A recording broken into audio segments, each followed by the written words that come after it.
नमस्कार,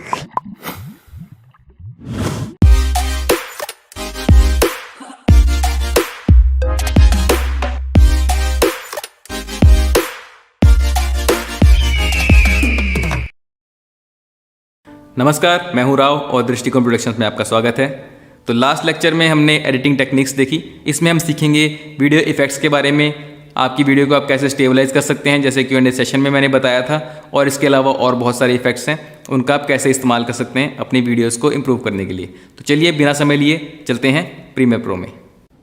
तो अब हम आ गए हैं प्रीमियर प्रो में और ये वही सीक्वेंस खुला हुआ है जो लास्ट टाइम हम एडिट कर रहे थे, बाइक वाला सीक्वेंस।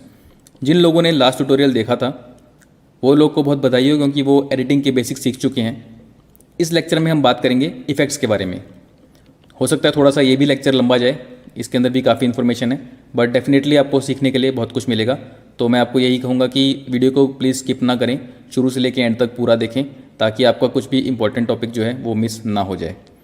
तो शुरू करने से पहले जो लोग पूछते हैं कि आपका नेक्स्ट ट्यूटोरियल कब आएगा, वो सबसे पहले जा करके twitter.com/निर्देशक राव पे जाके मुझे फॉलो करें। सबसे पहले मैं ट्विटर के ऊपर इन्फॉर्म करता हूँ कि कब मैं कल या परसों या आज जब भी डालने वाला हूँ नया लेक्चर, नया वीडियो, तो मैं ट्विटर के ऊपर सबसे पहले इन्फॉर्म किया करूँगा। तो यहाँ पर आप मुझे फॉलो कर सकते हैं। फेसबुक पर आप लाइक कर सकते हैं, वही /निर्देशक राव। यूट्यूब पर भी /निर्देशक राव। यहाँ पर सब्सक्राइब कीजिए, सब्सक्राइबर बढ़ाइए। यहाँ पर मैं बहुत कंटेंट लेके आने वाला हूँ। और यहाँ पर इंस्टाग्राम पर /निर्देशक राव, इधर भी फॉलो कीजिए। यहाँ पर भी मैं जो है VFX और ये एडिटिंग वगैरह कुछ डालता रहता हूँ। तो यहाँ पे भी आप मुझसे कनेक्ट कर सकते हैं। ये जो प्लेटफॉर्म्स हैं इन पे आप कनेक्ट कर सकते हैं, मुझसे मैसेज कर सकते हैं, बात कर सकते हैं, कुछ पूछना हो पूछ सकते हैं। अब वापस चलते हैं प्रीमियर प्रो में। सबसे पहले ये जो सीक्वेंस है इसको मैं थोड़ा जूम इन कर लेता हूँ। तो टाइमलाइन के ऊपर आकर के या तो आप ऑल्ट प्रेस करके स्क्रॉल कर सकते हैं, या फिर यहाँ पर इस हैंडल से जूम इन कर सकते हैं। लास्ट टाइम हमने डिस्कस किया था। जूम इन करने के बाद में मैं शिफ्ट प्रेस करके स्क्रॉल कर रहा हूँ, ताकि इजीली यहाँ पर जो है आगे मूव कर सकूँ। सेंटर से पकड़ के इसको मूव करने में हम कई बार ज़्यादा मूव कर जाते हैं, तो स्लो मूव करने के लिए शिफ्ट प्रेस करके आप टाइमलाइन पे स्क्रॉल कर सकते हैं। तो यहाँ आप देख रहे हैं कि ट्रैक्स बने हुए हैं, V1, V2, V3, V4 video tracks हैं, और A1, A2, A3, A4 audio tracks हैं। मैंने आपको थोड़ा पहले भी बताया था ट्रैक्स के बारे में। फिलहाल हमारा सारा वीडियो इस ट्रैक के अंदर है जो V1 है, और सारी ऑडियो हमारी A1 ट्रैक के अंदर है। जैसे फिलहाल मैं प्ले करता हूँ इसको, तो प्ले करने पे ये बाइक की आवाज़ आई है, ये इस लेयर के अंदर है। मान लीजिए आपको बैकग्राउंड म्यूजिक भी डालना है, तो आप वो नेक्स्ट लेयर के अंदर डालेंगे, फिर उनकी मिक्सिंग मैचिंग करेंगे। कोई साउंड इफेक्ट डालने हैं वो नेक्स्ट लेयर में डालेंगे, उसके ऊपर कोई वॉइस ओवर है वो नेक्स्ट लेयर में डालेंगे, और इन सब ऑडियोज़ की आप जो है मिक्सिंग करेंगे, ताकि आपका फाइनल रिजल्ट बन करके आ जाए। फिलहाल मैं इस ऑडियो लेयर को म्यूट करना चाहता हूँ, तो इस ट्रैक के ऊपर यहाँ पे आएंगे तो M का बटन बना है, म्यूट ट्रैक लिखा आएगा। उस पर आने पे क्लिक करने पे ये एक्टिवेट हो जाएगा और ट्रैक म्यूट हो जाएगा। अब अगर मैं प्ले करता हूँ तो साउंड नहीं आएगी। इसी तरह से हर ट्रैक के आगे म्यूट बटन बना है और सोलो का बटन बना है। ये सब हम ऑडियो के टाइम पर अलग से डिस्कस करेंगे। वीडियो ट्रैक्स के अंदर जो है ये जो है टॉगल ऑन ऑफ का बटन बना है, ये आई का सिंबल है, इसे आप क्लिक करेंगे तो वीडियो ऑन या ऑफ हो जाएगी। अब जैसे ये बाइक वाली लेयर है, इसको मैं क्लिक करता हूँ यहाँ पर, तो ये ऑफ हो जाएगी। और ये सिर्फ क्लिप के लिए नहीं है, पूरे ट्रैक के लिए। मान लीजिए पिछली क्लिप पे भी मैं आता हूँ, वो भी नज़र नहीं आएगी, तो इसको क्लिक करने पे वापस से वो क्लिप नज़र आ जाएगी, अगली भी आ जाएगी। तो इस ट्रैक के ऊपर जितनी भी क्लिप्स हैं वो इससे ऑन या ऑफ हो जाती हैं। आप ये देख सकते हैं, 2 लेयर छोड़ करके, 2 ट्रैक छोड़ करके ऊपर मैंने एक ये एडजस्टमेंट लेयर डाली है और इसके ऊपर कलर ग्रेडिंग की है। अगर मैं इसे ऑफ़ करूँ तो ये ऑफ़ करने पे आपको ऐसा नज़र आएगा, पूरा वॉश्ड आउट। जैसे कि ये बहुत धूप में शूट किया था एक्चुअली, इसलिए ऐसा वॉश्ड आउट नज़र आ रहा है। लास्ट टाइम मैंने आपको बताया भी था। तो थोड़ा ये विजिबल हो जाए इसलिए मैंने थोड़ी कलर ग्रेडिंग की है। इसे मैं ऑन करता हूँ तो अब ये इतना विजिबल हो जाता है इसकी वजह से। और ये एडजस्टमेंट लेयर आप कैसे बना सकते हैं, आप यहाँ पर जो है राइट क्लिक करके न्यू आइटम, और यहाँ पे एडजस्टमेंट लेयर बना सकते हैं। वो बन करके आपके इधर आ जाएगी। ये मेरी लेयर आ गई थी, उसका नाम मैंने CC रखा, और इसको आप ड्रैग करके यहाँ पे ड्रॉप कर सकते हैं। तो फिलहाल मैं इसको वापस हटा देता हूँ, क्योंकि मुझे अब इसकी रिक्वायरमेंट फ़िलहाल नहीं है। ये हम बाद में दोबारा कलर ग्रेडिंग के टाइम पर अच्छे से इसको देखेंगे, अगले लेक्चर्स के अंदर ये आएगा। तो चलिए आगे बढ़ते हैं, इफ़ेक्ट्स की बात करते हैं। सबसे पहले यहाँ ऊपर आप देख रहे हैं सोर्स विंडो जो है, इसके बगल में यहाँ पर इफेक्ट कंट्रोल्स की विंडो है। इस पर मैं क्लिक करता हूँ तो ये विंडो आ जाएगी। अगर ये आपको यहाँ पर नज़र नहीं आ रही इफेक्ट कंट्रोल की विंडो, तो विंडो वाले बटन पे जाइए और वहाँ पर इफेक्ट कंट्रोल्स लिखा हुआ है, Shift+5 इसका शॉर्टकट भी है। यहाँ पे टिक लगा होना चाहिए, अगर नहीं लगा तो आप इस पर क्लिक कीजिए, आपकी विंडो आ जाएगी। अब आप यहाँ देख रहे हैं कि इसके अंदर कुछ भी नहीं है, खाली है विंडो, बिकॉज कुछ भी सिलेक्टेड नहीं है। तो यहाँ पर तभी कुछ डेटा आएगा अगर कोई क्लिप सिलेक्टेड होगी। ये जैसे मैं क्लिप को सिलेक्ट करता हूँ बाइक वाली को, तो यहाँ पर जो है कुछ चीज़ें बनी हुई आ गई हैं। ये बेसिकली वीडियो और ऑडियो के कुछ इफेक्ट्स हैं, डिफ़ॉल्ट इफेक्ट्स हैं जो लगे ही होते हैं, हमेशा आपकी हर क्लिप के ऊपर लगे होंगे। मैं इस क्लिप को सिलेक्ट करता हूँ तब भी नज़र आएंगे, इसको सिलेक्ट करूँगा तब भी, एडजस्टमेंट लेयर को करूँगा तब भी लगे हुए नज़र आएंगे। तो उसके अंदर ऑडियो के नहीं है एडजस्टमेंट लेयर में, बिकॉज उसके साथ कोई एसोसिएटेड ऑडियो नहीं है। वापस मैं बाइक की क्लिप के ऊपर आ जाता हूँ।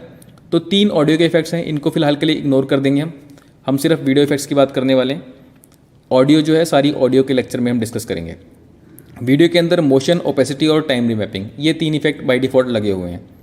ये क्या काम करते हैं, अगर मैं मोशन वाले पे आके ड्रॉप डाउन पे क्लिक करता हूँ तो ये खुल जाएगा पूरा पैनल, और यहाँ पर position, scale, rotation, anchor point, anti flicker, ये कुछ चीज़ें यहाँ पर दे रखी हैं। और ओपेसिटी वाले ड्रॉप डाउन को खोलता हूँ तो यहाँ पर ओपेसिटी की ऑप्शन दे रखी है। पोजीशन क्या है, एक्स और वाई एक्सिस में इसको आप मूव कर सकते हैं। अगर मैं थोड़ा इसको इधर उधर कर रहा हूँ तो ये मूव हो जाएगी। स्केल से ये छोटी बड़ी हो जाएगी इमेज आपकी। रोटेशन से ये रोटेट हो जाएगी। स्केल में एक और ऑप्शन है कि अगर ये यूनिफॉर्म स्केल नहीं करना चाहते आप, अभी यूनिफॉर्म स्केल हो रहा है, अगर आप चाहते हैं एक एक्सिस में स्केल हो तो इसको हटा दीजिए। आप हाइट को अलग से स्केल कर सकते हैं और विड्थ को अलग से स्केल कर सकते हैं, बट इससे आपकी वीडियो जो है स्ट्रेच हो जाएगी, इसलिए वापस इसे यूनिफॉर्म स्केल कर देते हैं। अब कोई भी ऑप्शन आपने जो छेड़ दी है, अब उसकी ओरिजिनल पे जाना चाहते हैं जो डिफ़ॉल्ट ऑप्शन थी, तो उसके लिए जो है उस प्रॉपर्टी के सामने ये बटन बना हुआ है रीसेट पैरामीटर का, इस पर क्लिक कर दें, वो पैरामीटर रीसेट हो जाएगा। अब स्केल वापस ठीक हो गया, हमारी पोजीशन ठीक नहीं है, तो उसके लिए पोजीशन के सामने जो है बना हुआ है रीसेट पैरामीटर का बटन, इस पर क्लिक करें, पोजीशन ठीक हो जाएगी। मान लीजिए आपने ये छेड़ दिया है, थोड़ा सा स्केल बढ़ा दिया है, थोड़ा सा रोटेट छेड़ दिया है, आपने काफ़ी चीज़ें कर दी और सबकी आपको एकदम वापस डिफ़ॉल्ट चाहिए आपको जैसा पहला था क्लिप, तो सबके ऊपर आप क्लिक कर सकते हैं। या तो एक बेटर ऑप्शन ये है कि आप मोशन जो लिखा हुआ है उसके सामने आकर के यहाँ पे एक मास्टर रीसेट का बटन है, इस पर क्लिक करेंगे तो सारे मोशन के इफेक्ट्स जो हैं वो एक साथ रीसेट हो जाएंगे। आप देख रहे हैं यहाँ पे हर इफेक्ट के सामने एक छोटा सा घड़ी का निशान बना हुआ है, स्टॉप वॉच का, और इसके ऊपर आने पे लिखा था टॉगल एनिमेशन। बेसिकली जिस भी प्रॉपर्टी के सामने ये निशान बना हुआ है उसको आप एनिमेट कर सकते हैं। मान लीजिए मैं यहाँ पर आकर के फ्रेम पे क्लिक करता हूँ, जैसे ही मैंने क्लिक किया यहाँ पर एक की फ्रेम बना आ गया। इसको थोड़ा सा हम एक्सपेंड कर लेते हैं इस एरिया को। यहाँ पर ये टाइमलाइन है, जैसे इधर टाइमलाइन है वैसे ही ये की फ्रेम्स के लिए टाइमलाइन है। तो यहाँ पे एक की फ्रेम बना आ गया। अब मान लीजिए थोड़ी ड्यूरेशन के बाद में मैं इसको पोजीशन को मूव कर देता हूँ तो यहाँ पे ऑटोमेटिकली एक और की फ्रेम लगा हुआ आ गया। अब आप देख रहे हैं कि पहले मैं यहाँ पे इसको प्ले कर रहा हूँ तो यहाँ से यहाँ इस फ्रेम के बीच में इसकी पोजीशन एनिमेट हो रही है। तो जिस भी चीज़ के आगे ये घड़ी का निशान लगा हुआ है उसको आप एनिमेट कर सकते हैं। फिलहाल अगर मेरे को ये सारी कीज़ डिलीट करनी है, एक को डिलीट करना है कीज़ को, तो उसको मैं सिलेक्ट करके डिलीट कर सकता हूँ। अगर मान लीजिए मल्टीपल कीज़ लगी हैं बहुत सारी और आप उनको सबको सिलेक्ट करके भी डिलीट कर सकते हैं। अगर आप एक साथ डिलीट करना चाहते हैं तो इस घड़ी के ऊपर दोबारा क्लिक कर दीजिए। यहाँ पर लिखा है this section will delete all existing key frames, do you want to continue, okay, सारे की फ्रेम डिलीट हो जाएंगे।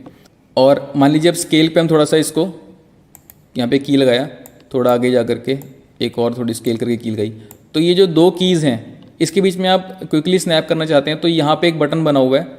अगर आप यहाँ पे लेफ्ट साइड पे एरो पे क्लिक करेंगे तो प्रीवियस की फ्रेम पे चले जाएंगे, अगर राइट एरो पे क्लिक करेंगे तो नेक्स्ट की फ्रेम पे चले जाएंगे। और आपको बीच में कहीं पे की फ्रेम लगाना है, लेकिन आप वैल्यू छेड़ना नहीं चाहते क्योंकि वैल्यू छेड़ने से तो ऑटोमेटिक की फ्रेम लग जाएगा, बट आप चाहते हैं कि सिंपली की फ्रेम लग जाए और वैल्यू ना चेंज करनी पड़े। तो आप ये सेंटर में बटन है ऐड रिमूव की फ्रेम, इस पर क्लिक करेंगे की फ्रेम लग जाएगा। अगर ऑलरेडी की फ्रेम लगा हुआ है और दोबारा क्लिक करेंगे तो की फ्रेम हट जाएगा। तो बेसिकली इस तरह से आप की फ्रेम सेट कर सकते हैं। फिलहाल मैं स्केल वाले को भी हटा देता हूँ वैल्यूज़ को सारी और इसको डिफ़ॉल्ट कर देता हूँ।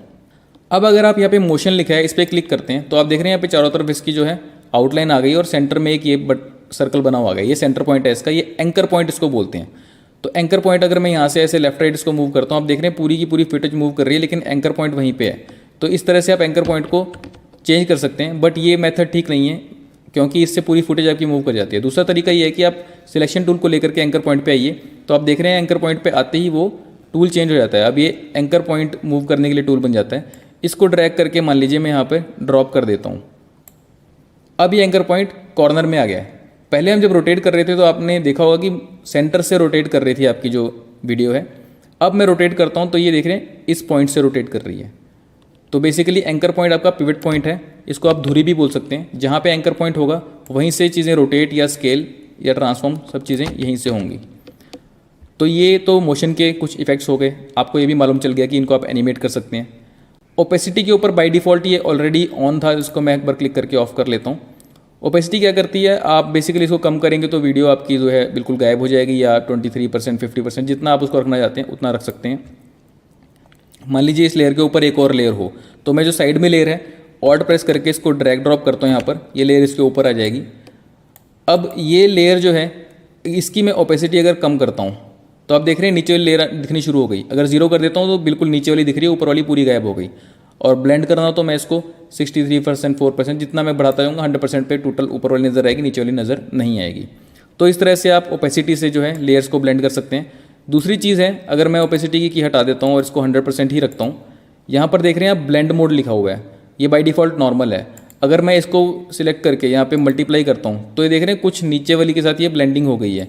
अगर यहाँ पर और भी है स्क्रीन करता हूँ तो अब यहाँ अलग तरीके से ब्लेंड हो गया। अब निचली फुटेज भी आपको थोड़ी नज़र आ रही है और ऊपर वाली भी। और यहाँ पे कलर डॉज हो गया या फिर ये अलग अलग टाइप के हैं। ओवरले हो गया, ओवरले में आप देख पा रहे होंगे कि नीचे की फुटेज भी थोड़ी नज़र आ रही है और ऊपर की भी नज़र आ रही है। तो अलग अलग ब्लेंडिंग मोड में अलग अलग टाइप के ये इफेक्ट आते हैं। डिफरेंस पे क्लिक किया तो ये आ गया। तो कई बार आपको इस तरह से आपने म्यूजिक वीडियो में देखा होगा, इस तरह के कुछ इफेक्ट आते हैं, वो आप यहाँ से ब्लेंडिंग मोड से भी कुछ खेल सकते हैं। तो फिलहाल जो है मैं इसको वापस नॉर्मल पे क्लिक कर देता हूँ। अब यहाँ पे एक और चीज़ है, ओपेसिटी के साथ में यहाँ पे कुछ 3 चीज़ें बनी हुई हैं। ये मास्क बनाने की ऑप्शन है, सर्कल मास्क, रेक्टेंगल या पेन टूल से आप ड्रॉ कर सकते हैं। मान लीजिए मैं रेक्टेंगल मास्क पे क्लिक करता हूँ तो बेसिकली जो कुछ भी इस रेक्टेंगल के अंदर है वो नज़र आएगा, बाकी सब गायब हो जाएगा। यानी कि बाकी जगह पे नीचे वाली फुटेज नज़र आएगी जो लेयर में नीचे है। इस मास्क को मैं छोटा बड़ा कर सकता हूँ, यहाँ से इसके चारों पॉइंट्स को हिला सकता हूँ, अपनी मर्ज़ी से इसका जो है कोई भी एरिया सेलेक्ट कर सकता हूँ जो मुझे चाहिए। और इसमें बेसिकली और पॉइंट भी ऐड कर सकता हूँ, शेप को चेंज कर सकता हूँ। फिलहाल मैं इसको नॉर्मली रखता हूँ। यहाँ पे आप देख रहे हैं मास्क बनाने के बाद यहाँ पे मास्क 1 लिखा आ गया। आप मल्टीपल मास्क बना सकते हैं ढेर सारे। यहाँ पे उसकी कुछ ऑप्शंस हैं। मास्क फेदर है, इसको बढ़ाऊंगा तो जो है एजेस जो हैं वो सॉफ्ट हो जाएंगी। बाहर क्लिक करता हूँ, आप देख सकते हैं यहाँ पे ब्लेंडिंग हो गई है इस तरह से। तो इन्वर्ट करने पे जो चीज़ आपकी सिलेक्शन के अंदर थी वो आपकी गायब हो जाएगी और जो बाहर की चीज़ थी वो आपकी नज़र आएगी। तो जहाँ पे सिलेक्शन था वहाँ गायब हो गया और नीचे की लेयर नज़र आ रही है। अगर मैं नीचे की लेयर को ऑफ करके दिखाऊँ आपको तो बेसिकली इस तरह से मास्क की वजह से वो कट हो गई है ऊपर की लेयर। मास्क को दोबारा देखना हो तो मास्क पे आके क्लिक करें, यहाँ पर मास्क 1 जहाँ लिखा है तो आपको नज़र आ जाएगा। आप उसको फिर एडिट कर सकते हैं उसके बाद में। और यहाँ पे मास्क में भी आप देख रहे हैं मास्क पाथ के ऊपर जो है आप की लगा सकते हैं, मास्क फेदर पे की लगा सकते हैं। ये सब चीज़ें कीएबल हैं। फिलहाल मैं इस मास्क को डिलीट कर देता हूँ, डिलीट प्रेस करके।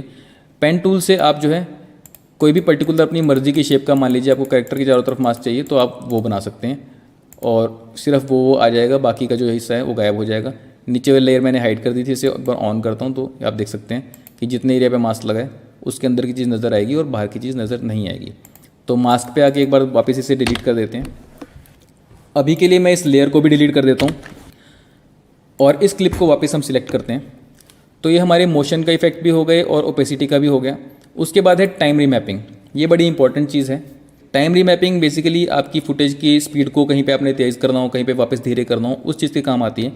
अभी जैसे ये क्लिप है, ये क्लिप जो है मैंने 50 FPS पे शूट की थी और इसको यहाँ मैं 50% स्पीड पे चला रहा हूँ, यानी कि 25 FPS पे। तो ये स्लो मोशन के अंदर भी ठीक चलती हुई नज़र आ रही है। इसके अंदर ज़्यादा जर्क नज़र नहीं आ रहे। उसका रीज़न ये है कि 24 फ्रेम पर सेकंड तक की चीज़ को हमारी आंखें जो हैं नॉर्मल तरीके से देख लेती हैं, वहाँ पर उसको कोई जर्क नज़र नहीं आता। अगर 24 फ्रेम से कम फ्रेम हो जाएं तो हमें जर्क नज़र आते हैं। क्योंकि मैंने इस वीडियो को 50 फ्रेम पर सेकंड पे शूट किया था, इसको जब अब मैं हाफ स्पीड पे चला रहा हूँ तो भी 25 फ्रेम पर सेकंड पे ये चल रही है, इसलिए जर्क नज़र नहीं आ रही। क्योंकि 25 फ्रेम पर सेकंड जो है वो 24 से ऊपर है तो हमें ये स्मूथ नज़र आ रहा है। अगर मैं इसको 10 फ्रेम पर सेकंड पे ले जाता हूँ, नीचे ले जाता हूँ तो जर्क नज़र आएंगे। जैसे कि मैं आपको राइट क्लिक करके स्पीड ड्यूरेशन पे जाकर यहाँ पर 50 लिखा हुआ है, इसको 10 करके दिखाता हूँ। ओके, तो आप देख सकते हैं यहाँ पर जो है जर्क आने शुरू हो गए हैं। इनफैक्ट 10 तक जाने की ज़रूरत भी नहीं है। स्पीड ड्यूरेशन में जाकर के मैं इसको 25 पे ले आता हूँ तो आपको यहाँ पर भी जर्क नज़र आ रहे हैं। तो इनको हटाने के लिए आप क्या कर सकते हैं, स्पीड ड्यूरेशन पे गए, मान लीजिए 25 आप कर रहे हैं। बाय डिफ़ॉल्ट यहाँ पे फ्रेम सैम्पलिंग लिखा होता है, ठीक है। आप इसको हटा करके अगर ऑप्टिकल फ्लो पे क्लिक कर देंगे और ओके करेंगे तो अभी भी यहाँ पे जर्क ही नज़र आ रहे हैं। लेकिन अब अगर मैं एक्सप्रेस करता हूँ, एक्सप्रेस करने से क्या होगा कि ये जो क्लिप है, क्लिप की ड्यूरेशन तक मार्क इन और मार्क आउट हो जाएगा।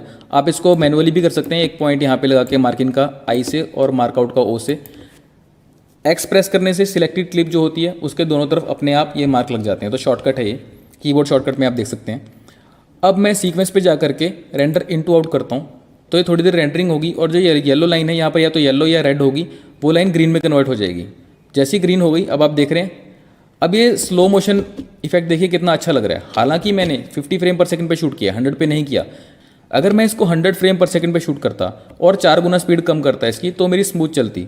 लेकिन मैंने सिर्फ 50 फ्रेम पर सेकंड पे शूट किया था, तो 4 गुना स्पीड कम करने पर मेरे को जर्क आ रहे थे। बट ये ऑप्टिकल फ्लो को इस्तेमाल करके ये जो है जर्क रिमूव हो गए हैं। उसका एक्चुअली मैथ क्या है, जब हम इस वीडियो को 1/4 स्पीड पे चला रहे थे तो हर एक फ्रेम के बाद एक फ्रेम स्किप हो रहा था, तो उसकी जगह पे वो जर्क आ रहा था, वहाँ पे वो स्नैप हो रहा था। अब इसमें क्या हुआ, ऑप्टिकल फ्लो क्या करता है, हर 2 फ्रेम के बीच में जो गैप वाला फ्रेम है उसको ये खुद रिक्रिएट कर लेता है, पिछले फ्रेम को और अगले फ्रेम को रीड करता है और उसके बीच में क्या होना चाहिए था वो फ्रेम ये फिल कर देता है। इस वजह से वो स्मूथनेस आ जाती है। बट ये आपको प्लेबैक में सीधा नज़र नहीं आता, तो आपको ये एक बार जो है सीक्वेंस में जाकर के इसको इन टू आउट रेंडर करना पड़ता है, तब ये इफेक्ट कैलकुलेट होकर के आपको स्मूथ रिजल्ट दे देता है। ये तो सिंपली अगर आप बहुत लोअर फ्रेम रेट के ऊपर वीडियो को प्ले करना चाहते हैं और स्मूथ मोशन चाहते हैं फिर भी, तो उसके लिए आप ऑप्टिकल फ्लो को इस्तेमाल कर सकते हैं। जो हम बात कर रहे थे स्पीड रैंपिंग की, वो अभी नेक्स्ट चीज़ है।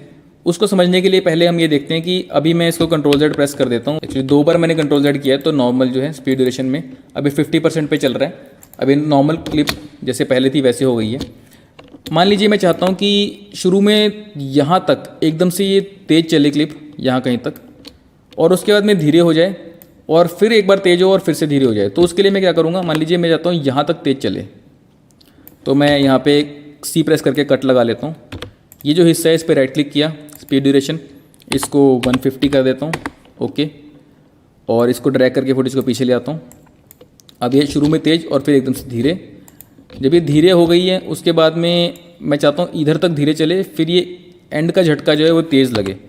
तो यहाँ पे मैंने कट किया और ये जो लास्ट झटका है यहाँ तक तेज़ रखता हूँ, इधर एक और कट करता हूँ। तो तेज़ रखने के लिए राइट क्लिक इस क्लिप पे ऊपर और स्पीड ड्यूरेशन यहाँ पे भी 150 कर देता हूँ। आप ये रेट स्ट्रेच टूल से भी कर सकते हैं R प्रेस करके, लेकिन मैं क्योंकि वैल्यूज़ पे काम कर रहा हूँ तो एंटर करना मेरे लिए ईजी है। उसके बाद में वापस से धीरे। तो अब ये देखेंगे आप, पहले तेज़ फिर धीरे फिर तेज़ फिर धीरे। अब देखते हैं इसको, तेज़ धीरे तेज़ धीरे। लेकिन इसमें एक नोटिसेबल जर्क आता है। उसका रीज़न क्या है कि आप जिस फ्रेम पे कट कर रहे हैं उससे एक फ्रेम पहले तो ये स्पीड जो है आपकी 50% है और एक फ्रेम बाद आपकी सीधा 150% है। तो बीच में कोई ग्रेजुअल चेंज नहीं आया, एकदम झटके से चेंज हुआ है। तो इस वजह से ये अच्छा नहीं लग रहा। जो आपकी स्पीड रैंपिंग है वो स्पीड का जो चेंज है उसको एकदम जर्की होने के बजाय उसके लिए एक रैम्प बना देती है कि पॉइंट A से पॉइंट B 50% से 150% जो है वो एक फ्रेम पे ना हो, वो over the period of time हो, वो कुछ फ्रेम्स तक जो है ग्रेजुअली चेंज हो। उसके लिए क्या करना है, मैं एक बार कंट्रोल Z करके ओरिजिनल पोजीशन के ऊपर लेके आता हूँ। ये ओरिजिनल सिचुएशन थी हमारी, क्लिप जो है सारी की सारी 50% पे चल रही है। अब पहले तो ये थोड़ी सी आपको साफ नज़र आए, इसलिए यहाँ पे ऑल्ट प्रेस करके इसको थोड़ा बड़ा कर लेते हैं। और बाकी एक चीज़ और मैं बता देता हूँ, ये जो FX की लेयर है, कई बार होता है हम गलती से इसको सिलेक्ट करके इसके ऊपर ही हम लगाए जा रहे हैं चीज़ें। हमें अभी फ़िलहाल इस क्लिप के ऊपर काम करना है, वो गलती से सिलेक्ट ना हो, इसलिए मैं इस ट्रैक के ऊपर जा करके यहाँ पर एक बटन है ये टॉगल ट्रैक लॉक का, इस पर क्लिक कर देता हूँ। अब मैं गलती से उसे सिलेक्ट नहीं कर पाऊँगा। तो ये भी एक फीचर है, आपको जो है हैंडी रहेगा। अगर आप चाहते हैं कोई चीज़ जो है गलती से आप सिलेक्ट ना करें तो उसको इस तरह से लॉक लगा दीजिए। अगर मैं अपने पॉइंटर को यहाँ 2 ट्रैक्स के बीच में लेकर के आता हूँ इस लाइन पे, तो यहाँ पे आप देख रहे हैं इसको मैं पकड़ के ड्रैग कर सकता हूँ, तो इससे फुटेज मेरी बड़ी हो जाएगी। दूसरा, मैं वीडियो की इस प्लेस के ऊपर आकर के अगर ऑल्ट से स्क्रॉल करता हूँ, ऑल्ट प्रेस करके, तो भी मैं इसको बड़ा कर सकता हूँ। दोनों ही केस में मुझे इस तरह से थोड़ा विजिबिलिटी बढ़ जाएगी वीडियो की। अब यहाँ पे आप देख रहे हैं ऊपर क्लिप के टॉप लेफ्ट साइड पे यहाँ पे FX का एक बटन बना हुआ है येलो कलर का, सभी क्लिप्स में आपको मिलेगा। इस पर मैं अगर राइट क्लिक करता हूँ तो ये मोशन, ओपेसिटी, टाइम रिमैपिंग, जो भी इफेक्ट्स इसके ऊपर लगे हैं नज़र आएंगे। इसके अलावा भी कोई आप एक्स्ट्रा इफेक्ट लगाते हैं तो वो भी नज़र आएगा। फिलहाल मैं टाइम रिमैपिंग पे आके स्पीड पे क्लिक करता हूँ। जैसे ही मैंने क्लिक किया यहाँ पे एक लाइन बन करके आ गई है बीच में, आप देख रहे हैं। और मैं इस लाइन के ऊपर जब पॉइंटर लाता हूँ तो ये एक ऊपर नीचे करने का मुझे ऑप्शन मिलता है और यहाँ पे लिखा हुआ आ रहा है 100% स्पीड है अभी। अब मैं इसको अगर ऊपर करता हूँ तो ये 110%, 112 ये बढ़ती जा रही है। अगर मैं इसको और ऊपर ले जाता हूँ, मान लीजिए मैं 200% के पास ले जाता हूँ और यहाँ पे छोड़ता हूँ, तो आप देख रहे हैं क्लिप छोटी हो गई। उसका रीज़न ये है कि मैं प्ले करूँगा, स्पीड बढ़ गई है, तो ऑब्वियसली जो ड्यूरेशन थी पहले वो जो इतनी देर में क्लिप चल रही थी स्लोली, वो अब छोटी हो जाएगी क्योंकि वो जल्दी ख़त्म हो रही है। अगर मैं इसको ड्रैग करके ज़्यादा नीचे ले आता हूँ, मान लीजिए 36% पे ले जाता हूँ, तो क्लिप लंबी हो जाएगी। ऑब्वियसली इससे आगे नहीं जा सकती क्योंकि यहाँ पे आगे एक क्लिप आ जाती है, तो ये अब स्लो हो गई है क्लिप। 2 बार कंट्रोल Z प्रेस करूँगा ताकि ओरिजिनल पे आ जाऊँ मैं।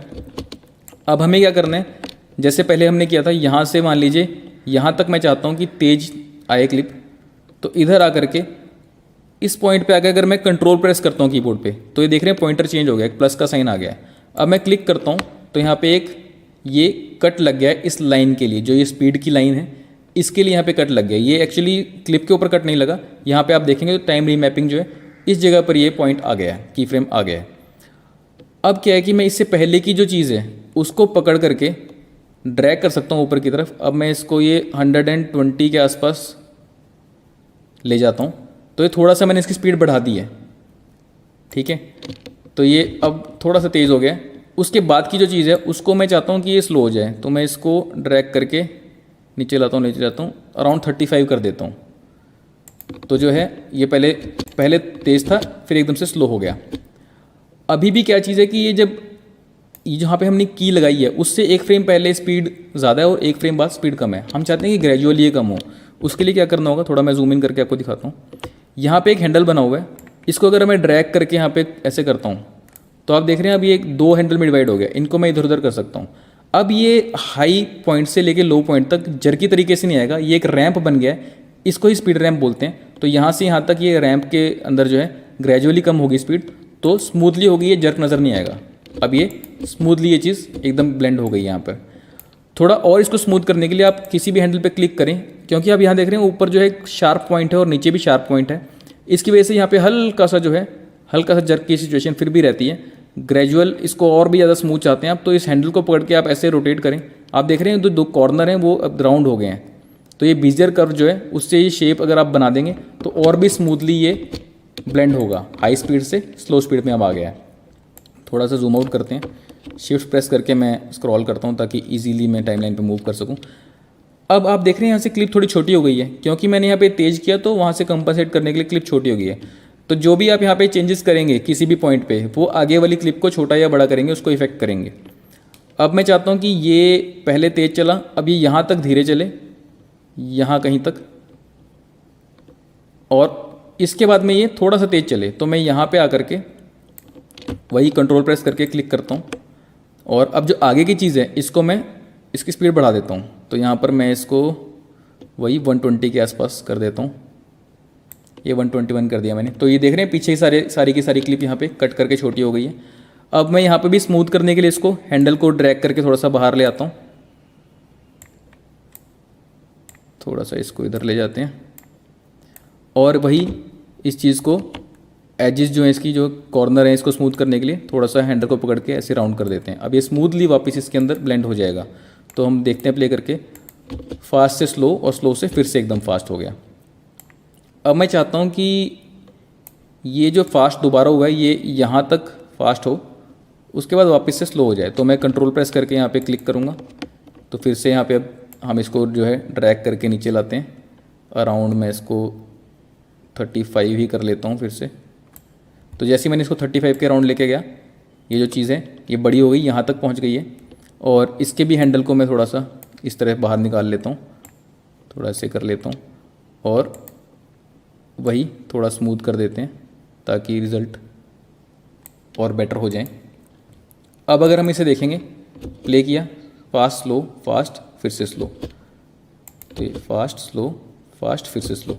अभी जो बीच में फास्ट हुआ है मैं थोड़ा चाहता हूँ और फास्ट हो जाइए, इसकी थोड़ी सी और मैं इंक्रीज़ कर देता हूँ स्पीड। तो यहाँ पे आगे थोड़ा तेज़ी से आएगा और फिर स्लो हो जाएगा, फास्ट स्लो। और यहाँ पे भी इस फास्ट वाले को थोड़ा और तेज़ कर देते हैं,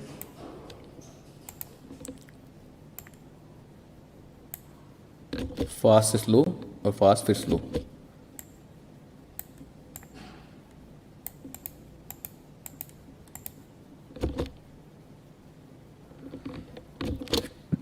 तो यहाँ पे जो है मैं थोड़ा सा स्पीड को अगर और स्लो कर देता हूँ आगे की, तो ये मैं एंड तक इसे फिल कर पाऊँगा।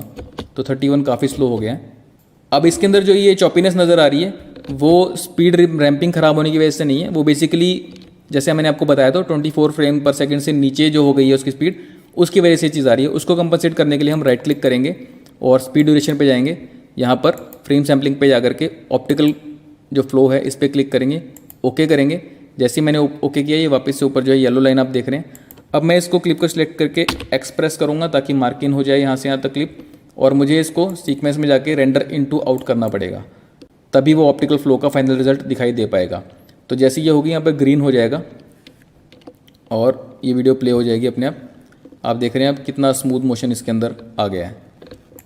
तो अगर मैं इसको दोबारा प्ले करता हूँ, यहाँ आप देख सकते हैं शुरुआत में फास्ट से ये एकदम स्लो होगा और फिर फास्ट होगा, ये फास्ट से स्लो हुआ और फिर फास्ट हुआ और फिर एकदम बिल्कुल स्लो हो गया। तो बहुत ही कूल ये एकदम इफेक्ट नज़र आ रहा है, फास्ट से स्लो फिर फास्ट और फिर से दोबारा स्लो।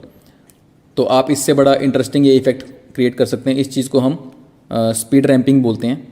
तो होपफुली आपको ये चीज़ इंटरेस्टिंग लगी होगी, इसको आप अपने वर्कफ्लो में किसी भी तरह से इस्तेमाल कर सकते हैं। एक चीज़ का आपको ध्यान रखना है कि जो ये ऑप्टिकल फ्लो है ये तभी आपका बेटर काम करता है अगर आपकी जो फुटेज है वो थोड़ी स्टेबल टाइप की हो, एक ट्राइपॉड पे जैसे लिया हुआ है। अगर मान लीजिए आपका कैमरा बहुत तेज मूव कर रहा है, सब्जेक्ट बहुत तेज मूव कर रहा है, डायरेक्शंस बदलती जा रही हैं बार बार, तो हो सकता है थोड़ा वियर्ड इफेक्ट आपको दे ऑप्टिकल फ्लो जो है। तो इस चीज़ का आपको ध्यान रखना है। फिलहाल हम इस इफेक्ट के बाद आगे चलते हैं। मैंने एक अलग से एक इमेज रखी हुई है। ये इमेज बहुत बड़े साइज़ की, अगर मैं मोशन पे क्लिक करूँ तो आपको दिखाई देगा, इसके हैंडल भी आपको नज़र नहीं आएंगे। तो मुझे इसे छोटा करना पड़ेगा। मैं इसको अराउंड 25 कर देता हूँ और जो है मोशन पे एक बार क्लिक करने के बाद मैं इसको मैनुअली भी इस विंडो के अंदर मूव कर सकता हूँ। तो ये मेरे पास इमेज है। अगर मैं प्ले करता हूँ तो ये वापस उधर चला गया क्योंकि यहाँ पे मार्क्ड थी, वो इस तरफ मार्क्ड एरिया को प्ले करेगा पहले। तो मैं राइट क्लिक करके क्लियर इन एंड आउट पे क्लिक कर देता हूँ ताकि ये मार्क हट जाए यहाँ से, और मैं वापस जो ये मेरी एंड में मैंने इमेज डाली है इस पर आता हूँ। अब प्ले करता हूँ तो यहाँ पे कुछ भी नहीं हो रहा क्योंकि सिर्फ एक फ़ोटोग्राफ है। मैं चाहता हूँ इसको थोड़ा सा इसके अंदर मोशन आए, तो मैं यहाँ पे क्लिक करके मान लीजिए स्केल पे क्लिक करता हूँ यहाँ पे, और कुछ फ्रेम के बाद यहाँ पे स्केल थोड़ा सा बढ़ा देता हूँ, 25 से 27 कर देता हूँ। अब मैं वापस फर्स्ट फ्रेम पे आता हूँ। अगर मैं प्ले करता हूँ तो ये सिर्फ थोड़ा सा स्केल एनिमेट करने से मैंने ऐसा लुक दिया कि जैसे कैमरा अंदर की तरफ मूव कर रहा हो, कैमरा वीडियो के अंदर की तरफ मूव कर रहा हो।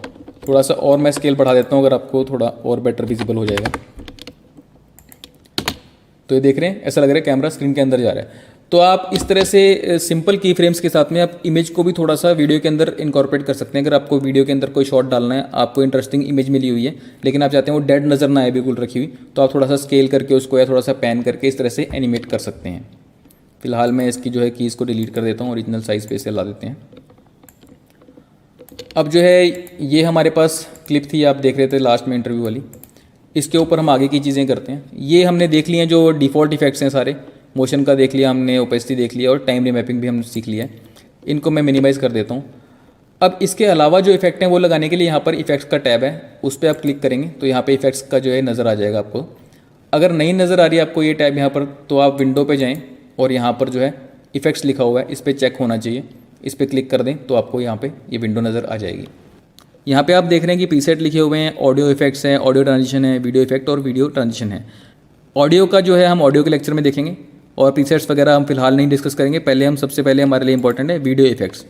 वीडियो ट्रांजिशन भी जो है वो हम अगले लेक्चर में बात करेंगे क्योंकि वो लेक्चर स्पेसिफिकली ट्रांजिशन के बारे में ही है। तो फिलहाल हम वीडियो इफेक्ट्स के ड्रॉप डाउन पे क्लिक करते हैं और यहाँ पे आप देख रहे हैं खूब सारे वीडियो इफेक्ट पड़े हुए हैं। कुछ इसके अंदर बाय डिफ़ॉल्ट है प्रीमियर में, कुछ जो हैं अलग से आप प्लगइन वगैरह इंस्टॉल कर सकते हैं। इसमें से 2-4 मैं आपको काम की चीज़ें बता देता हूँ। बाकी आपके पास ये सीखने का सबसे बेस्ट तरीका यही है प्रीमियर प्रो को। अब सारे इफेक्ट्स को लगा के देखते रहें कि कौन सा इफेक्ट क्या करता है, तो उससे आपको कैसे रिजल्ट निकल के आ रहे हैं, आप उसको कैसे इस्तेमाल कर सकते हैं, वो सब आपकी क्रिएटिव फ्रीडम है। मैं सबसे पहले एडजस्ट पे क्लिक करता हूँ। यहाँ पे एक लाइटिंग इफेक्ट्स नाम का इफेक्ट है। अगर इसे मैं ड्रैग करके अपनी क्लिप के ऊपर ड्रॉप करता हूँ तो देख रहे हैं यहाँ पे एक ये लाइट टाइप की बन करके आ गई है। और यहाँ पर ये इफेक्ट पैनल के अंदर जो इफेक्ट कंट्रोल विंडो है इसके अंदर लाइटिंग इफेक्ट्स नज़र आ गया है।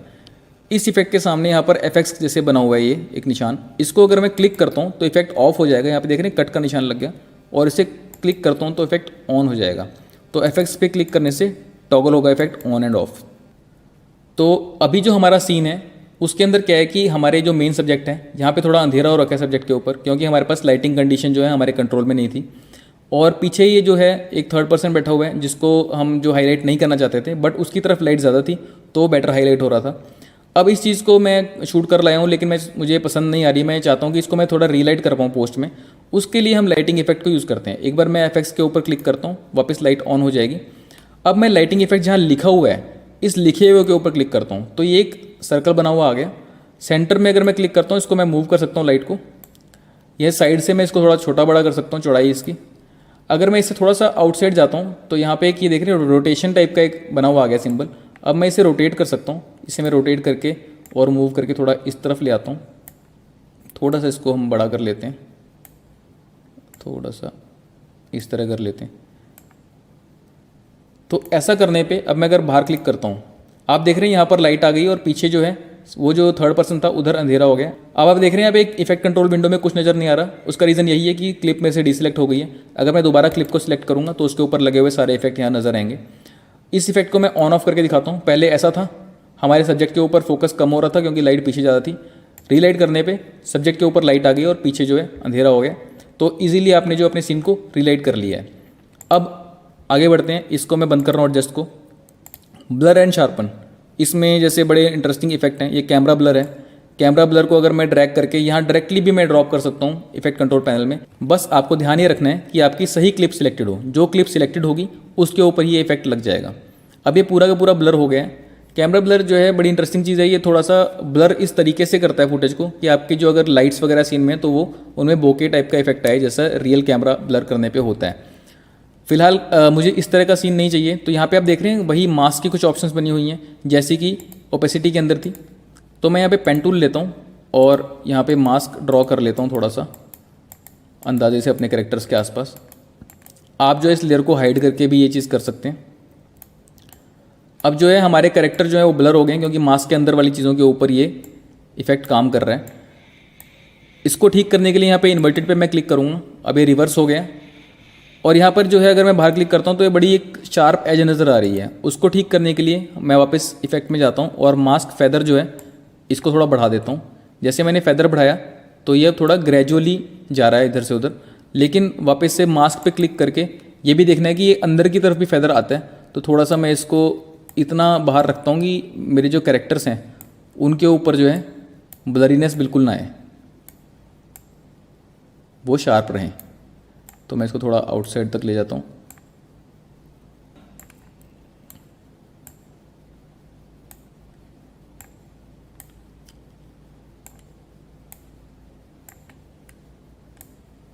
अगर आप स्क्रीन से बाहर जो है पॉइंट्स को मूव करने जाते हैं तो फिट से यहाँ पर आकर के मैं जैसे इसको मान लीजिए 25% कर देता हूँ तो मैं नीचे का एरिया भी देख पाऊँगा। मैं इनको थोड़ा सा यहाँ पे पॉइंट्स को मूव कर लेता हूँ ताकि मेरा जो है कुछ भी कैरेक्टर्स वाला एरिया जो है वो ब्लर ना हो, सिर्फ बैकग्राउंड में ही ब्लर हो। वापस मैं इसको फिट कर देता हूँ। अब अगर मैं बाहर क्लिक कर रहा हूँ तो ब्लर जो है सिर्फ पीछे काम कर रहा है। फिलहाल मुझे ब्लर बहुत ज़्यादा लग रहा है तो मैं इस पर क्लिक करता हूँ और जो ब्लर का परसेंटेज है उसको 25 से मान लीजिए 10 कर देता हूँ। तो अब आप देख सकते हैं कि इसे मैं ऑन ऑफ करता हूँ तो ये जो चीज़ है इस तरह काम कर रही है। अगर ये दोनों इफेक्ट मैं ऑफ कर देता हूँ तो फुटेज ऐसी थी। सिर्फ ये दो इफेक्ट लगाते ही, मैंने कोई कलर भी चेंज नहीं किया, कुछ नहीं किया, सिर्फ ये दो इफेक्ट लगाने से ही थोड़ी सी मेरी फुटेज के अंदर डेप्थ आ गई है। कैमरा ब्लर को मैं फिलहाल ऑफ कर देता हूँ क्योंकि ये थोड़ा सा हैवी इफेक्ट भी है। इसके बाद आप देख पा रहे हैं कि डायरेक्शनल ब्लर एक है, ये इसको अगर मैं लगाता हूँ तो ये बेसिकली क्या करता है, इसको मैं ब्लर की लेंथ बढ़ाता हूँ और यहाँ से आप डायरेक्शन चेंज कर सकते हैं और लेंथ बढ़ाएंगे तो देख रहे हैं इस तरह का कुछ इफेक्ट बन रहा है। तो सिंपली अगर मैं यहाँ पे इसको की लगा देता हूँ और 5 फ्रेम पहले आकर के मैं इसको 0 कर देता हूँ और फिर नेक्स्ट की फ्रेम पे आके उसके बाद में 5 फ्रेम बाद जाकर इसको फिर से 0 कर देता हूँ। तो इसको थोड़ा पीछे करके अगर मैं प्ले करता हूँ तो ये देखा आपने, ये थोड़ा ग्लिच टाइप का इफेक्ट आया। आपने म्यूज़िक वीडियोज़ के अंदर इस तरह के इफेक्ट्स देखे होंगे, तो इस तरह का आप इफेक्ट जो है इससे क्रिएट कर सकते हैं। फिलहाल मैं डायरेक्शनल ब्लर पे क्लिक करके इसको डिलीट कर देता हूँ इस इफेक्ट को। और एक इफेक्ट यहाँ पे अनशार्प मास्क नाम का इफेक्ट है, ये बड़ा इंटरेस्टिंग इफेक्ट है। इसको मैं ड्रैग ड्रॉप करता हूँ तो ये क्या करता है कि आपकी फुटेज मान लीजिए थोड़ी सॉफ्ट शूट हो गई है, आप चाहते हैं शार्पनेस उसके अंदर आ जाए पोस्ट में, तो आप शार्पनेस ला सकते हैं। पहले तो मैं इसको फुल कर देता हूँ यहाँ पर रेजोल्यूशन को, ताकि आपको क्लियरली नज़र आ जाए। थोड़ा इसको बड़ा भी कर देते हैं। अब मुझे पता नहीं यूट्यूब के अंदर ये किस तरह का नज़र आएगा, बट मान लीजिए मैं यहाँ पर इसको 200 कर देता हूँ तो ये थोड़ी सी इमेज मेरी शार्प हो गई है। इसे ऑफ करके दिखाता हूँ, ये ऑफ। अब थोड़ी इमेज सॉफ्ट है, ऑन, थोड़ी इमेज शार्प हो गई, क्लियर नज़र आ रही है। ऑफ, थोड़ी धुंधली हो गई है, ऑन, थोड़ी क्लियर नज़र आ रही है। तो होपफुली ये आपको यूट्यूब में थोड़ा बहुत नज़र आ जाए, बट यहाँ पे क्लियरली बहुत इफेक्ट आ रहा है इस चीज़ का, अनशार्प मार्क्स का। फिलहाल मैं इसे भी ऑफ कर लेता हूँ। और इसी तरह से बहुत सारे ये इफेक्ट हैं, आप इनमें से अलग अलग कंपाउंड ब्लर है, चैनल ब्लर है, गॉसियन ब्लर है, आप सारे डाल के देखिए कौन सा ब्लर किस तरह काम करता है। तो एडजस्ट के अंदर एक हमने देखा था लाइटिंग टूल्स, एक ये एक्सट्रैक्ट नाम का फ़िल्टर है। अगर मैं इसे ड्रॉप करता हूँ तो आप देख रहे हैं थोड़ा सा ये कुछ कॉमिक टाइप का इफेक्ट हो गया, स्केच टाइप का। और इस इफ़ेक्ट को आप जो है कंट्रोल भी कर सकते हैं, कितना पोर्शन आपने कैसा रखना है। और ये देख रहे हैं इस तरह का इफेक्ट जो है सिंसिटी टाइप का इफेक्ट आप इससे क्रिएट कर सकते हैं। तो इसको भी मैं अभी डिलीट कर देता हूँ। आगे बढ़ते हैं। यहाँ पर चैनल के अंदर आप इन्वर्ट चैनल है, जैसे ये डाल के दिखाता हूँ। तो जैसे आपने कई बार देखा होगा पुरानी म्यूजिक वीडियोस के अंदर इस तरह के इफेक्ट डले होते थे, चैनल इन्वर्ट हो जाता था। ये मुझे वैसे खास बहुत पसंद नहीं है, तो फिलहाल मैं इसे डिलीट कर देता हूँ। इसके अलावा ये कलर करेक्शन के अंदर जो है कलर करेक्शन के सारे टूल हैं, बट ये अब ऑब्सोलीट हो चुके हैं मोस्टली। इसमें एक ल्यूमेट्री कलर नाम की चीज़ है, ये अब कलर ग्रेडिंग के लिए, कलर करेक्शन के लिए इस्तेमाल किया जाता है। इसके ऊपर हमारा पूरा अलग से लेक्चर होगा, तो फिलहाल इसको हम नहीं छेड़ेंगे। ये मतलब कलर ग्रेडिंग करने के लिए टूल काम आता है, इसको हम इसके पर्टिकुलर लेक्चर में डिस्कस करेंगे। आगे डिस्टॉर्ट है। डिस्टॉर्ट में बड़े इंटरेस्टिंग इफेक्ट्स हैं। जैसे पहला है कॉर्नर पिन। अगर मैं कॉर्नर पिन इफेक्ट लगाता हूँ तो अभी फ़िलहाल कुछ भी नहीं हुआ लगाने से। अगर आप यहाँ पे इफेक्ट जो लगा हुआ है उसके टेक्स्ट जो लिखा हुआ है कॉर्नर पिन, इस पर क्लिक करते हैं तो आप देख रहे हैं कॉर्नर्स के ऊपर ये 4 पॉइंट बन करके आ गए हैं। तो इससे आप जो है इन पॉइंट को आप मूव कर सकते हैं और आप अपनी इस वीडियो की जो है शेप को चेंज कर सकते हैं। देख रहे हैं आप इस तरह से शेप को इसकी चेंज कर सकते हैं। अब इसका बेनिफिट क्या है, जैसे कि लास्ट में मैंने ये एक इमेज लेके आया था जिसमें सिस्टम लगे हुए हैं। अब मान लीजिए जो वीडियो थी जिस पे हम काम कर रहे थे उसकी मैं कॉपी ले लेता हूँ, ऑल्ट प्रेस करके ड्रैग कर देता हूँ तो यहाँ पे कॉपी आ जाएगी। इसके ऊपर मेरा कॉर्नर पिन इफेक्ट लगा हुआ है, इसको मैं सिलेक्ट करके इसकी पिन्स को ऐसे एडजस्ट करता हूँ कि ये इस सिस्टम के चारों कॉर्नर से मैच हो जाए इस मॉनिटर के। तो आप देख पा रहे हैं कि ईजीली जो है मैं यहाँ पर, और मुझे अगर डिटेल में काम करना है तो फिट की बजाय मैं यहाँ पर जो है मान लीजिए 100% पे चला जाता हूँ तो थोड़ा और पास जाके देख पाऊँगा। अब इन कॉर्नर्स को मैं बेटर तरीके से यहाँ पर फिट कर देता हूँ। मैं बहुत ज़्यादा टाइम नहीं लगाऊंगा अभी यहाँ पर, आप मतलब बात तो समझ ही गए हैं। तो ये ऑलमोस्ट हमने फिट कर दिया है। फिर यहाँ स्क्रीन को फिट पे ले आते हैं। तो अगर मैं इसे यहाँ पे प्ले करता हूँ तो वीडियो चल रही है, थोड़ा सा ये अभी हैंग होगा इसलिए मैं इसको 1/4 पे वापस ले आता हूँ। तो यहाँ पे मैंने प्ले किया, अभी ये वीडियो आपको चलती नज़र आ रही है। अब ये इस सिस्टम के अंदर, ये मॉनिटर के अंदर फिट हो गए वीडियो कॉर्नर पिन से बड़े इजीली। मान लीजिए मैं चाहता हूँ कि थोड़ा स्टैटिक की बजाय वही मुझे मूविंग शॉट नज़र आए। अब मैं यहाँ पे नीचे वाली क्लिप को पकड़ करके अगर यहाँ पे स्केल करूँगा, इधर से मान लीजिए कुछ फ्रेम आगे जाके थोड़ा स्केल करता हूँ, तो आप देख रहे हैं कि स्केल तो हो गया लेकिन वो जो कॉर्नर पिन वाली फुटेज थी मेरी वो वहीं रह गई। तो इस प्रॉब्लम को सॉल्व करने के लिए हम क्या करेंगे, मैं Ctrl+Z प्रेस करता हूँ 2 बार। फिटिंग हमारी हो गई अच्छी। उसके बाद मैं इन दोनों ही लेयर्स को सिलेक्ट कर लेता हूँ, दोनों ही क्लिप्स को, और राइट क्लिक करके यहाँ पे एक नेक्स्ट की ऑप्शन है। जैसे ही मैं इस पर नेक्स्ट पे क्लिक करूँगा ये पूछेगा नेक्स्टेड सीक्वेंस का नाम क्या रखना है। तो मैं यहाँ पर रख लेता हूँ PC सीन। ओके, तो ये अब सिंगल लेयर बन करके आ गई है, यानी इस नेक्स्ट के अंदर, नेस्टेड सीक्वेंस के अंदर वो दोनों चीज़ें हैं। अगर मैं इस पर डबल क्लिक करता हूँ तो अंदर वो यहाँ पे देख रहे हैं PC सीन नाम से अलग से खुल गया। इसके अंदर ये दोनों चीज़ें अभी भी सेपरेट है, इनके अंदर मैं एडिटिंग कर सकता हूँ। लेकिन मैं ओरिजिनल जो मेन सीक्वेंस था ये बाइक डायरीज वाला, इसके अंदर आऊँगा तो ये मुझे एक सिंगल सीक्वेंस नज़र आ रहा है। तो मैंने आपको लेक्चर 1 में बताया था कि सीक्वेंस के अंदर आप, नेस्टेड सीक्वेंस के अंदर आप छोटे सीक्वेंसेस डाल सकते हैं। तो ये उस तरह से हमने ये चीज़ बनाई है। अब इसके ऊपर मैं अगर यहाँ पे ला करके इस पर्टिकुलर सीक्वेंस के ऊपर स्केल पे की लगाता हूँ और कुछ फ्रेम आगे जा करके यहाँ पे जो है स्केल को बड़ा कर देता हूँ, तो आप देख रहे हैं कि अब वो पूरी की पूरी जो है चीज़ लग रही है कि कैमरा इसके अंदर मूव कर रहा है, सीन के कंप्यूटर की स्क्रीन की तरफ जा रहा है और वहाँ पर वो चल भी रहा है इंटरव्यू जो है। तो इस तरह से आप अगर जो है मल्टीपल फुटेज को एक साथ आपने स्केल वगैरह करना हो तो ऐसे अलग सीक्वेंस बना के, नेस्टेड सीक्वेंस बना करके आप उसके ऊपर इफेक्ट लगा सकते हैं। तो फिलहाल जो है वापस मैं ओरिजिनल उस पर आ जाता हूँ फुटेज पे। इसके ऊपर जो इफेक्ट मैंने लगाया था ये, इसको डिलीट कर देते हैं कॉर्नर पिन को।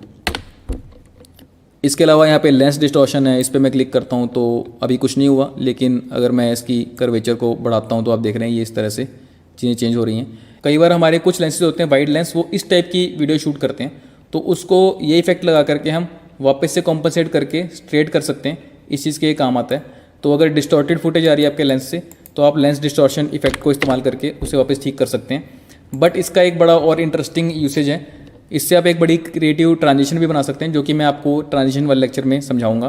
फिलहाल मैं इसको हटा देता हूँ। अब यहाँ पर एक मिरर इफेक्ट है, इसे लगाते हैं। लगाने से कुछ भी नहीं हुआ। ये इफेक्ट मैंने रैप जी की म्यूज़िक वीडियो में इस्तेमाल किया था, अगर आप लोगों ने वो देखी है तो बाय डिफ़ॉल्ट ये मिरर इफेक्ट लगाने से अभी कुछ नहीं हुआ, क्योंकि इसका जो एंकर पॉइंट है यहाँ पर है। इसको मैं ड्रैग करके यहाँ ला सकता हूँ। जहाँ पे भी मैं एंकर पॉइंट को लेकर के आऊँगा, वहाँ से लेफ़्ट की फुटेज जो है उसको ये राइट साइड को मिरर कर देगा। अब अगर मैं यहाँ पर जो है रिफ्लेक्शन एंगल को 0 की बजाय 180 करता हूँ, तो ये बिल्कुल फ्लिप हो जाएगा। अब जो राइट की इमेज है उसको ये लेफ्ट साइड को रिफ्लेक्ट कर देगा। तीसरा, अगर मैं इसको 90 डिग्री कर देता हूँ एंगल को, तो ये ऊपर से नीचे की तरफ को रिफ्लेक्शन क्रिएट करेगा। तो ये इस तरह का इफेक्ट आएगा। अब क्या है कि इसके अंदर हम थोड़ी सी और क्रिएटिविटी अगर लगाएं, यहाँ पर आगे डिस्टॉर्ट के अंदर ये और भी इफेक्ट्स हैं, जैसे ये वेव वॉर्प का इफेक्ट है। इसको मैं सिलेक्ट करके यहाँ पे ड्रैग ड्रॉप करता हूँ, तो लगाते ही ये देख रहे हैं पूरे के ऊपर वेव्स बन करके आ गई हैं। फिलहाल मैं इसको एक बार हाइड करता हूँ, और इस वेव वॉर्प के ऊपर एक ये मास्क का ऑप्शन भी है। मैं यहाँ पे क्लिक करता हूँ और इधर से इधर एक मास्क लगा लेता हूँ। इन पॉइंट्स को नीचे कर लेते हैं। अब मैं वापस से वेव वॉर्प को ओपन करता हूँ, तो ये सिर्फ मास्क वाले एरिया के अंदर इफेक्ट नज़र आएगा, बाकी नहीं आएगा।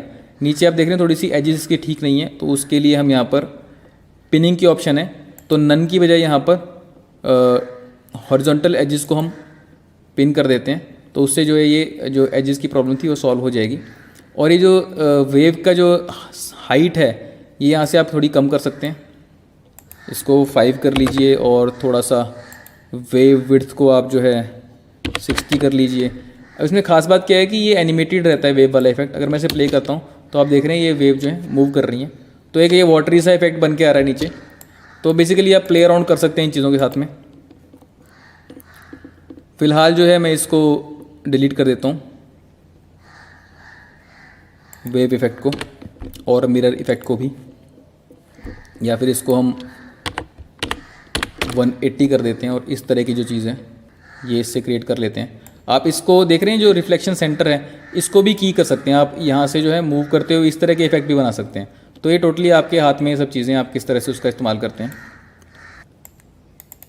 अब डिस्टॉर्ट को हम कोलैप्स कर देते हैं, आगे जनरेट के अंदर जाते हैं। तो यहाँ पर आप देख रहे हैं कि ये 4 कलर ग्रेडियंट सबसे ऊपर लिखा है, ये आपको डाल के दिखा देता हूँ। अगर मैं ये इफेक्ट को यहाँ पे डालता हूँ तो ये बेसिकली 4 कलर ग्रेडियंट बन गया जैसा कि लिखा था। इसको आप यहाँ पे ब्लेंडिंग मोड है, यहाँ पे नन की बजाय अगर मान लीजिए मैं इसको ऐड पे क्लिक कर देता हूँ तो ये कुछ इस तरह का इफेक्ट आएगा। अगर मैं इसे ओवरले पे क्लिक करता हूँ तो कुछ इस टाइप का इफेक्ट आ जाएगा, थोड़ा सा जैसे कि ये कुछ डिस्को टाइप का, क्लब टाइप का फीलिंग आ जाएगी। इनके अंदर ये कलर्स को आप चेंज कर सकते हैं, और ये जो रैंप है इसको यहाँ लेफ्ट साइड मूव कर सकते हैं। तो अगर आपको मूविंग लाइट्स का इफेक्ट चाहिए तो आप इन पॉइंट्स को एनिमेट भी कर सकते हैं। बेसिकली ये सभी इफेक्ट्स जो हैं ये आपके आर्टिस्ट माइंड के ऊपर डिपेंड करता है। इसमें कुछ समझाने वाला ऐसा है नहीं। हर एक इंसान हर एक इफेक्ट को अलग तरीके से इस्तेमाल करता है, और हर एक इफेक्ट हर एक सिचुएशन में अलग तरीके से काम कर सकता है। तो आपको बेसिकली देखना है आप किस चीज़ को अपने प्रोजेक्ट के लिए किस तरह से बेटर इस्तेमाल कर सकते हैं। फिलहाल मैं इसको डिलीट कर देता हूँ। ये ग्रिड का इफेक्ट है, इसको अगर आप ड्रैग ड्रॉप करते हैं ग्रिड बन करके आ जाएगी। इसमें भी अगर आप ब्लेंडिंग मोड कर लेते हैं, मान लीजिए ओवरले का, तो ग्रिड यहाँ पे नज़र आ रही है। आप इसको एनिमेट कर सकते हैं, यहाँ पर ग्रिड के बॉर्डर को कम ज़्यादा कर सकते हैं, इस तरह की आप ट्रांजिशन बना सकते हैं। ठीक है, आप एंकर पॉइंट से मूव कर सकते हैं चीज़ों को, और दोनों एक्सिस के अंदर कर सकते हैं। तो बेसिकली हर इफेक्ट जो है उसको मल्टीपल तरीके हैं यूज़ करने के, वो आपके ऊपर डिपेंड करता है कि आप उसे कैसे यूज़ कर रहे हैं। ये बड़ा इंटरेस्टिंग इफेक्ट है जो लेंस फ्लेयर है। इसको अगर मैं ड्रैग ड्रॉप करता हूँ, देख रहे हैं बाय डिफ़ॉल्ट एक ये बड़ी अच्छी सी लेंस फ्लेयर बन के आ जाती है। बाकी अगर आप इस फ्लेयर के ऊपर क्लिक करते हैं इफेक्ट्स में, तो आप देख रहे हैं इसको आप मूव भी कर सकते हैं। अब मैं इस पॉइंट को यहाँ डाल देता हूँ, और जो अगर मुझे चाहिए तो मैं इस के ऊपर की भी लगा सकता हूँ। यहाँ पे अगर मैंने फ्लेयर सेंटर पे यहाँ पे की लगा दी, और कुछ फ्रेम बाद जा करके वापस से फ्लेयर सेंटर जो है इसको इस तरह से मूव कर दिया, तो ये फ्लेयर मेरी जो है एनिमेट होती हुई नज़र आ जाएगी मुझे। बट ये डिफ़ॉल्ट फ्लेयर थोड़ी इतनी अच्छी नहीं लगती। इसके अलावा यहाँ पे 105 mm प्राइम है, ये थोड़ी सी बेटर लगती है इससे, क्योंकि इसमें वो सर्कल वगैरह जो कलर्ड वाले हैं वो थोड़े कम नज़र आते हैं। तो ये था लेंस फ्लेयर, इसको भी मैं डिलीट कर लेता हूँ फिलहाल। अब जनरेट को हम बंद करते हैं। अब ये है कीइंग के अंदर जो है बहुत सारी तरह की आप कलर की लगा सकते हैं, डिफरेंस मैट बना सकते हैं, लूमा की लगा सकते हैं। जैसे लूमा की आपको बता देता हूँ इस केस में, यहाँ पे मैंने इसको डाला तो लूमा की क्या करती है कि आपकी अभी जो सारी लाइट्स हैं उसको हाइड कर दे रही है, उसको गायब कर दे रही है। तो जो ल्यूमा है इसको समझाने के लिए पहले मैं इसको ऑफ़ कर देता हूँ, इस इफेक्ट को। इस वीडियो को उठा करके मैं यहाँ ले आता हूँ, जो पीसी वाली वीडियो थी उसके ऊपर। अभी ये कंप्लीट नज़र आ रही है। जैसे ही मैं इसको ऑन करूँगा तो ल्यूमिनोसिटी के हिसाब से आप देख रहे हैं इसमें से जो है काफ़ी सारी चीज़ें गायब हो गई हैं और जो नीचे की जो है फुटेज नज़र आ रही है। अगर मैं इसकी 100% जो थ्रेशोल्ड है इसको कम करता हूँ तो आप देख रहे हैं वापस मेरी फुटेज पूरी नज़र आ गई है, और थ्रेशोल्ड बढ़ाता हूँ तो इस तरह से हो गई। तो आप इसके ऊपर भी की लगा करके ट्रांजिशन बना सकते हैं यहाँ पे, बड़ी इंटरेस्टिंग सी। और कट ऑफ को आप चेंज करके आप पूरा गायब करना है पूरा गायब कर सकते हैं, वापस ला सकते हैं। तो इस तरह का क्रिएटिव इफेक्ट आप बना सकते हैं। बाकी कीइंग के बारे में भी आगे भी डिस्कशन हम करेंगे, क्योंकि हमें ग्रीन स्क्रीन के टाइम पे भी इसको यूज़ करना है। यहाँ ट्रांसफॉर्म, ट्रांजिशन, यूटिलिटी। ट्रांजिशन के अंदर क्या है कि कुछ बाय डिफ़ॉल्ट ट्रांजिशन बनी हुई है। ये ब्लॉक डिज़ोल्व, जैसे मैंने इसको इस पर डाला, अगर मैं ब्लॉक डिज़ोल्व की ट्रांजिशन कंप्लीशन को ऐसे बढ़ाता हूँ तो ये डिज़ोल्व होकर के नीचे वाली फुटेज नज़र आ जाएगी।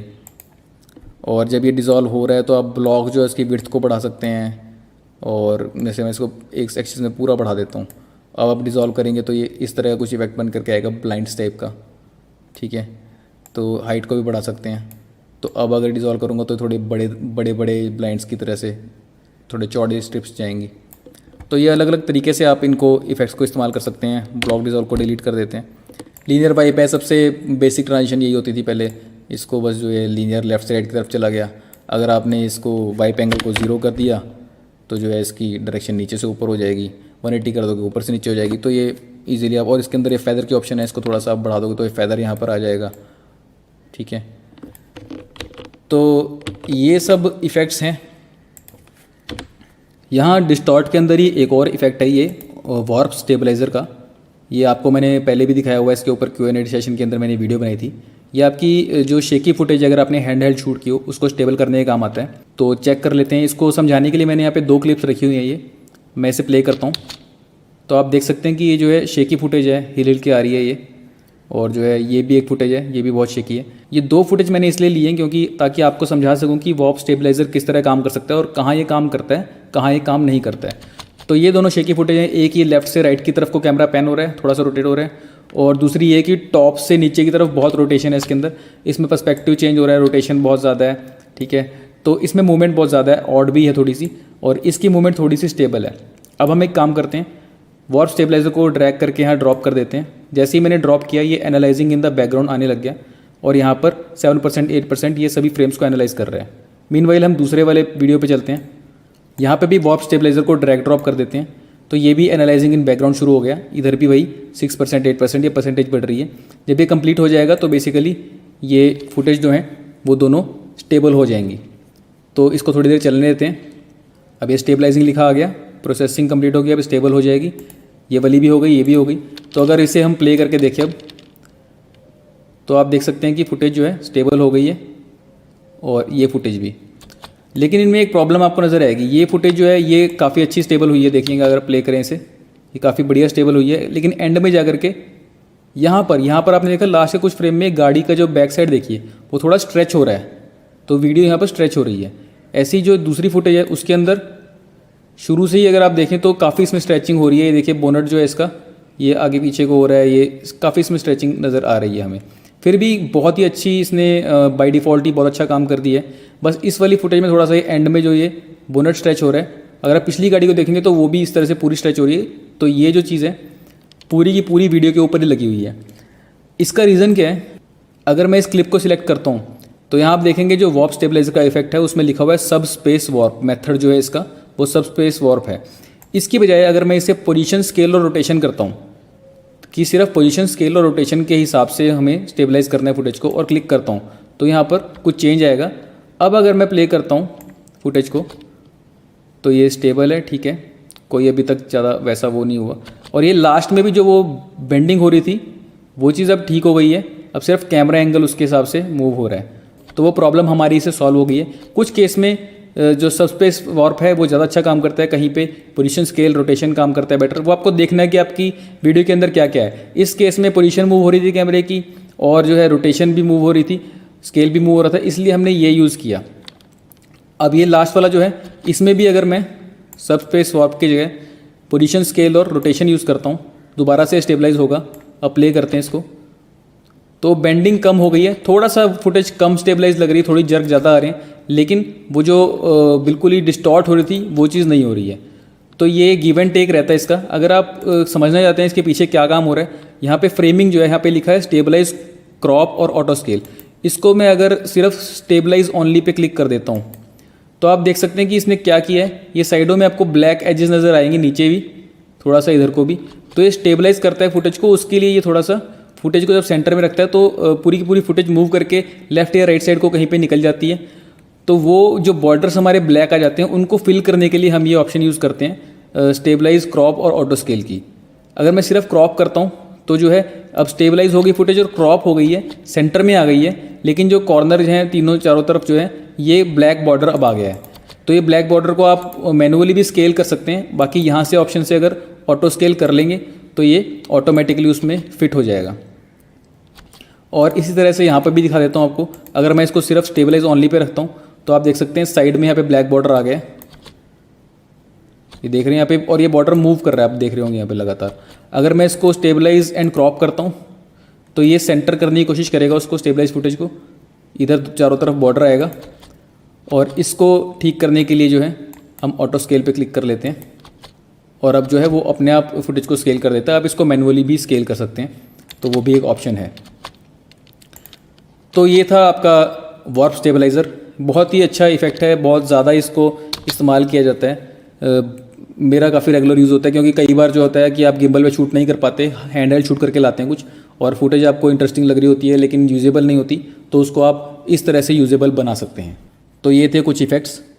तो आज आपने देखा कि ये टाइमली मैपिंग कैसे कर सकते हैं, इस टाइप का इफेक्ट कैसे बना सकते हैं, स्पीड रैंपिंग वाला, और ये बहुत सारे इफेक्ट्स आपने देखे जो मैंने आपको लगा के दिखाया। इसमें से काफ़ी को आप किस तरह से इस्तेमाल कर सकते हैं वो आपने देखा। बाकी सब आपके ऊपर निर्भर करता है, आप ड्रैग कर करके ड्रॉप करके देखें, सबसे अच्छा तरीका यही है सीखने का। सारे इफेक्ट लगा लगा के देखें बार बार, और देखें कि इससे कैसा इफेक्ट आ रहा है और कौन सी टाइप की फुटेज पे कैसा इफेक्ट आ रहा है।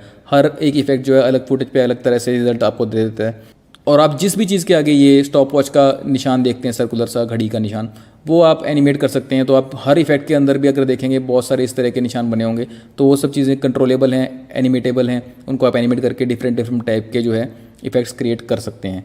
और इफेक्ट्स के एंड में आपने ट्रांजिशन भी देखी, कुछ ब्लॉक डिजॉल्व वगैरह, वो बेसिक ट्रांजिशन थी। लेकिन हमारा जो अगला लेक्चर है वो प्रॉपरली ट्रांजिशन के ऊपर ही है, तो उसमें हम समझेंगे ट्रांजिशन होती क्या है, किस किस टाइप की होती हैं, आप कैसे अपनी कस्टम ट्रांजिशन क्रिएट कर सकते हैं अपने रिक्वायरमेंट के हिसाब से। तो नेक्स्ट लेक्चर में हम डिटेल में ट्रांजिशंस के बारे में पढ़ेंगे।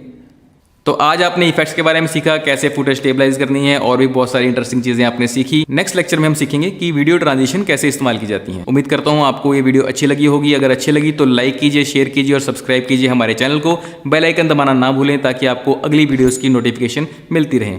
सोशल मीडिया पे मुझसे जुड़े रहने के लिए डिस्क्रिप्शन में मैंने लिंक दे दिए हैं। इंस्टाग्राम पे मुझे फॉलो कीजिए, वहाँ पे मैं पोस्ट डालता रहता हूँ, आप मुझसे कॉन्टैक्ट कर सकते हैं, मैसेज मुझे वहाँ पे कर सकते हैं, कमेंट कर सकते हैं। यूट्यूब पे मैं स्टॉक फुटेज डालता रहता हूँ, फ्री स्टॉक फुटेज हैं। इस ट्यूटोरियल सीरीज के दौरान भी आप एडिटिंग के लिए इस्तेमाल कर सकते हैं। तो यूट्यूब पे मुझे सब्सक्राइब कीजिए, फेसबुक पे लाइक कीजिए।